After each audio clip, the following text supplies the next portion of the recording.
to tell you about, which is a similar sort of crazy speculative thing, is homomorphic encryption, although this one is really coming up pretty fast. Yeah, it only supports some small, yeah, that's right. The simulating quantum computers, there's only a few libraries, and yeah. Anyway, there's two homomorphic encryption projects here. Homomorphic encryption is madness. It's also very exciting. The idea of homomorphic encryption is you might have something like your medical records online somewhere, and you would want that encrypted. So you'd like to have your doctor would have your access to your whole medical file, but then somebody, like you want to travel to a country, and they want to see your medical file, but not the whole thing, just enough to prove that you've been vaccinated against a disease, for example. So you would like to be able to authorize a third party to see only a small part of that data, but not all the data. Now, with normal encryption, it's encrypted, and once you have the key, you can see it all, and it's all or nothing.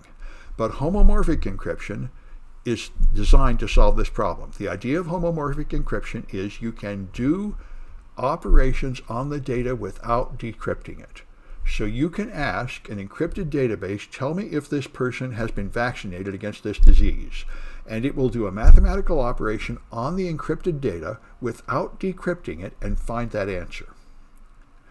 So this sounds insane, and it is pretty insane. And it only was defined, I think, about 10 years ago, where people developed the protocols to do this, and they're incredibly complicated and slow. But a couple of products have begun to be put out that can do this. So this one here I put on Windows with Visual Studio. You can clone a repository and run this thing called Seal, which is, I think, IBM's Seal homomorphic encryption. I'm not sure if it's IBM.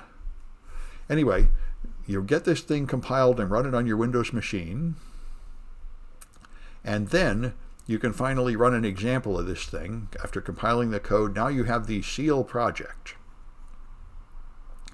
And there are some examples to run. And so here are the examples you get. And what I did was, it tells you something about a noise budget. This stuff, every time you perform an operation on it, it adds more noise to it and gradually degrades the database from running these questions. So that's kind of crazy. Once the noise budget of ciphertext is exceeded, it becomes too corrupt to be decrypted. So you have to plan how many times you want to allow somebody to query this database before it self-destructs when you encrypt it. So that's sort of mind-bending. And down here you can perform some of this, these questions on the encrypted data and determine some information from it. So that's a little bit abstract and crazy.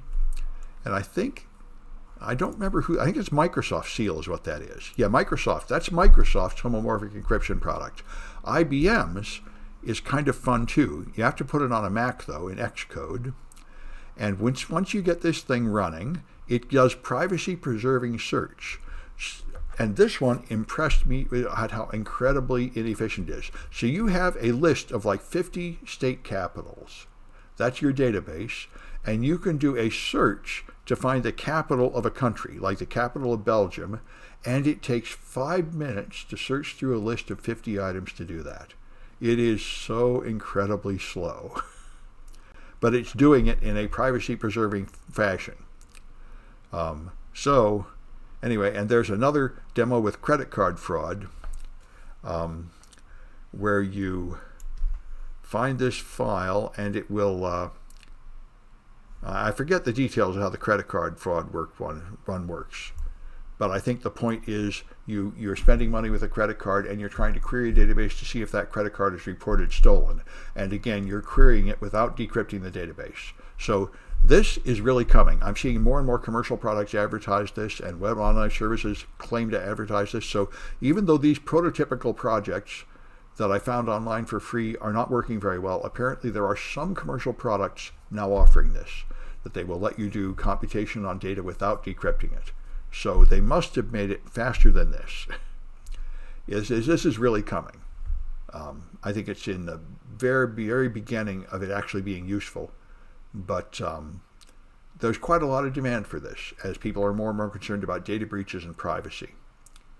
It's a way to hide data so it is less exposed. All right, and you can still use it while it's encrypted.